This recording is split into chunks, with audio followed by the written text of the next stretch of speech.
This conversation was sponsored by BitSquare, a Tor-based anonymous and decentralized Bitcoin exchange. Learn more at bitsquare.io. 6 Ironies of an Ethereum Drama.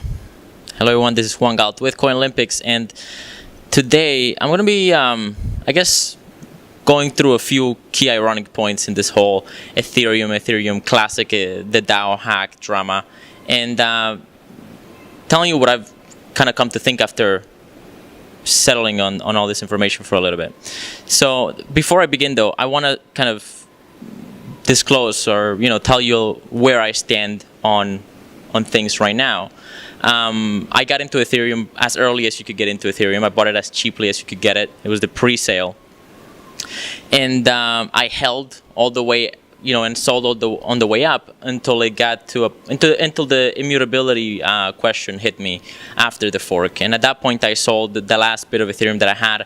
I'm still going to be trading it probably. I might buy back in a little bit, but I definitely don't feel comfortable with Ethereum anymore. Ethereum Core, anyways, because of this immutability question. I think there's a really important value in immutability, and I'm looking forward to seeing how the market reacts. But right now, I don't really feel bullish on Ethereum.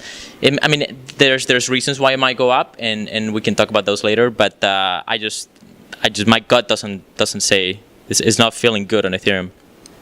I do hold Ethereum Classic. I definitely bought as soon as I could on Poloniex, or not too late in, and I traded and I hold Ethereum Classic. And if the community of Ethereum Classic gets organized and there's a governance model and there's a funding and lead developers, and there's a few things that need to happen for the community to get organized. And if those happen, then I'm probably going to stay long on Ethereum Classic. So we'll see how things go, but that's where I'm at right now. I did. When I was in Toronto, I got to hang out with Vitalik Buterin, with Anthony Delorio, and with I met Stefan Toal and a few other people, and people like Vitalik and even Stefan. It seemed to me like decent people. It seemed to me like well-intentioned people. So I don't like all this demonizing that's happening on both sides. I'm fine if you want to make some jokes and just tease other people, whatever, right? But when you start demonizing people or calling for the just people to be put in jail for a long time or whatever, at that point it just gets way too nasty for me. So I just want to kind of lead with that. But we'll talk about sort of the details of things later on. And just to be clear, I haven't talked to any of these people for at least probably 2 years. I haven't hung out with them for about 2 years since I moved out of Toronto. So it's not like I'm close with them. Somebody in Ethereum Classic thinks that I'm an Ethereum spy. I'm not an Ethereum. I haven't talked to them in a long time, but I did meet them at one point, and I thought that they were decent people. So I will say that Vitalik, people's brain doesn't finish developing until you're about 25, and I think Vitalik is like 22 or 23. So, as much as he's an engineering genius, he's still 22. So that's an important thing to consider when it comes to people's, I guess, judgment under pressure. It seems to be that was the critical issue here, that they made a particular decision under pressure, and enough people didn't like it. All right, so enough with the boring, stressful disclaimers. Let's get to it. I want to start with this article that was posted on CoinDesk called "Why Ethereum Classic Must Die," and this was written by a guy called Jacob Eliasov, an ex-Wall Street guy that now works on a sort of cryptocurrency hedge fund, and admittedly invests in Bitcoin and Ethereum. He probably has some Ethereum Classic or had them and sold them. And you can go read the whole article, and it's sort of made its rounds on Reddit, but just read the title and then go read the last sentence. It goes, "Why Ethereum Classic Must Die," and it finishes, "The blame will not be on the centralists or the legacy fiat system, but on our own failures to collaborate." So this guy is basically saying that for the sake of collaboration, Ethereum Classic should go, and seppuku, right? And what can you say? I mean, that's just silly and ironic. He lays down the story, but I just on behalf of Ethereum Classic and some of the people that saw this article and are like, what the hell? Fuck off, Jacob. All right. Next. Second irony is the code is law, right? The code is law under quotations.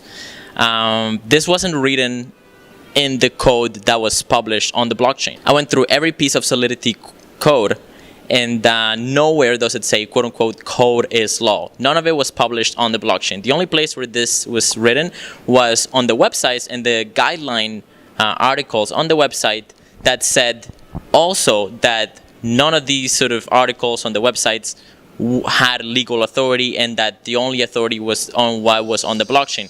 Well, the blockchain didn't say code is law. So what does that mean? Well, there's a few sort of ramifications to that. First of all, if the guidelines don't have authority, then the code is law also doesn't have authority because it was on the websites and not on the blockchain. Second, since the Ethereum code didn't proclaim itself as law, then it's not law, right? It's, it sort of falls on the jurisdiction of wherever this thing is hosted. Technically, it falls under the control of the Ethereum node hosts, the people that support the network. And that's a decentralized group, and they can make different decisions and result in something like the fork, right? And the split into two blockchains. And because they didn't say code is law on the code on the DAO contract on the blockchain, then the hacker's excuse of code is law, therefore he is legitimately deserving of the money that he took, that's bullshit. Sorry, the hacker is a thief, and we'll go into that next. So I've been looking at this sort of drama between both communities, the classic and the core community. And by core, I mean the current Ethereum sort of core community, right? I'll just call them the core. And, the core people call classic people thieves. The classic call them back, no, you're the thieves, just for the hell of trolling them. And this is all nonsense. And then at the same time, there's a lot of sort of talk about consensus, and we all think consensus is good, or at least the Ethereum people think consensus is good, and then the Ethereum classic people are like, well, no, you got to stand by principle even if it's against the majority of people. So here's a really important part of this whole story. The DAO funds were not taken by consensus, by that hacker, okay? If we're all about consensus and we think that this platform is consensus-based, well, those funds were put under the DAO contract under the intention of them being used for investment in other applications on top of Ethereum. They were not intended to be taken by some hacker that found a loophole and took the money, okay? Let me give you an analogy. If you go to a restaurant and you eat your food and you leave your tip on the table and you walk out, and then nobody's particularly paying attention to a table, and the waiter takes a little bit too long, and then some guy who's just a witty, sophisticated hacker decides to grab the tip and flee, that's theft. Okay, that is theft. That is pretty much what happened here at the DAO. There was a failure, there was a negligence problem with the security audits, and definitely the code was not secure enough, and somebody exploited that security. That doesn't mean that they deserve the money. Ethereum Classic people need to recognize that theft is theft, and that the intentions of this money was not to be used for the purpose that the hacker is going to use it for. It was not intended for the hacker. It was intended to be invested in money, and intention here matters because intention is an essential part of consent, and consent is half of the word consensus, okay? When we talk about consensus, we're talking about people consenting to a particular outcome or future, and without intent aligning, there's no consensus, okay? So the thief violated the intent of the investors, and thus is a thief. Sorry, that's the way it is. And Ethereum Classic really should, to at least cool off these flaming wars, should at least recognize, okay, the thief is a thief. That doesn't mean that you can fork the blockchain. That doesn't mean that immutability is not worth respecting. It just means that there's a problem, right? 4, the Ethereum and the DAO investors that are pissed off at people in Ethereum Classic are forgetting the essence, or just ignoring the essence of why they invested in the DAO. The whole point of the DAO was that investors who disagreed with a particular product or path that the larger DAO was taking could split off and go their own way. They could fork the DAO.